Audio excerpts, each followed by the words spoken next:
Вместо парковки перерытый асфальт, вместо детской площадки тяжелая техника. Так сейчас выглядит двор на Бурхана-Шахиди. По словам местных жителей, пейзаж за окнами изменился в сентябре. Из-за работ по замене теплотрассы двор может стать единственным в республике, который не успеют благоустроить по специальной программе. Так у нас двор был как из 70-х, наверное, 60-х годов.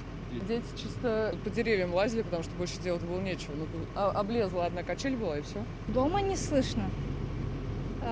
Единственное то, что да, грязь, но думаю, потерпеть можно. Проблему этого двора озвучили Рустаму Миниханову в минувшую субботу на совещании в Доме правительства. Срок окончания работ по ордеру 11 октября, но завершения по факту не будет. Тут, уважаемый Рустам Нургалиевич, есть риск уйти либо в глубокую зиму по устройству и асфальта, и оборудованию, либо на следующий год по этому двору. Согласно проекту, во дворе должны положить новый асфальт, поставить детскую площадку, установить освещение и сделать более вместительную парковку. Как отметили в исполкоме, больше всего в обновлении нуждались коммунальные сети.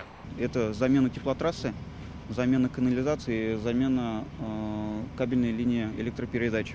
Это очень большая серьезная работа. То есть это не перекладка там 20-метровых каких-то сетей водоканала, а полностью замена сетей во дворе. То есть в ближайшие лет, образно лет 30-50 здесь никаких аварийных работ как случаться не будет.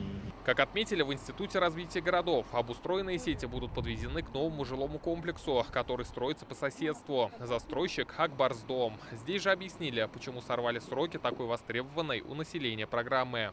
Когда Акбарсдом, застройщик, раскопал эту территорию, они выявили, что там есть сети с деревянной подложкой, которых вообще нигде не было, ни на каких топосъемках.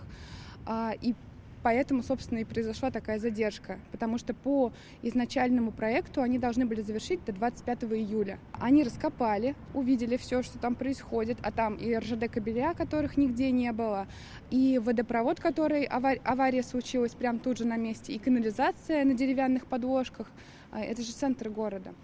Естественно, из-за этого работы задержались. По словам строителей, работы по замене сетей планируют завершить до 25 октября. Уже после этого будет принято решение – переносить благоустройство двора на следующий год или провести в этом. Во многом оно будет зависеть от погоды. Рамиль Галиуллин, Данил Филатов, ТНВ, Казань.